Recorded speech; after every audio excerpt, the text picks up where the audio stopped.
Okay, I want to take a look at the session report again. This is one that comes up periodically, and it's one of the main issues with file performance, organization, maintenance, management kind of issues. So here's a line that we see often, building material not found at, etc., etc. The easiest way to find this is, well, there's a few things. First of all, I see .gsm, I know that's an object. But because it says fixing rail, just from experience, I know that that's actually a subpart to a railing. So I'm not going to be able to search for objects called that. It's not even going to show in the object tool. I know that this is the element ID of that railing subpart, but most importantly, this little code right here. I can select that, copy it, and then in 3D, and I've already isolated this out just so I'm not showing the full model, but in the 3D window, I can actually paste that into unique ID and search for that unique ID. Now, what I really wanted to talk about was the building material not found issue, and I found this to be true of a lot of elements that have subparts. That's mostly the stairs, the railings, the curtain walls, doors, and windows.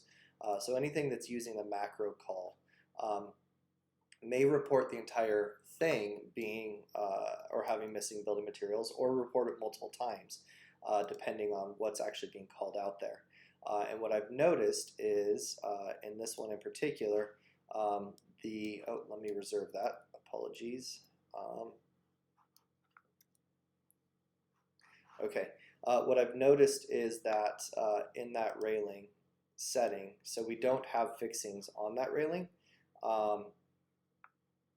but even if they're not on there, if this is unchecked, for example, it shows missing, it may report an error. So the solution to that is to turn them on and give them any building material, doesn't matter as long as it's not missing, and then turn them back off. Now you may need to do that multiple times for anything that has these subparts. And the best thing we can do is work from the favorites, if we have favorites for these subparts, or just take a couple of seconds before you place these. If you had done this, if this had been done before the element had been placed, you wouldn't have to go back through and clean this up after the fact, because as you can see, this gets to be pretty tedious when you have this many individual components that you have to then go back through one at a time and change. That also applies to any posts, any primary posts may have, here we could see the fixings here. We're not using fixings, but it's still calling out a missing building material. So you have to turn them on to unlock them, change the building material, turn it back off again. So that's how we would go through and fix and eliminate those sort of buried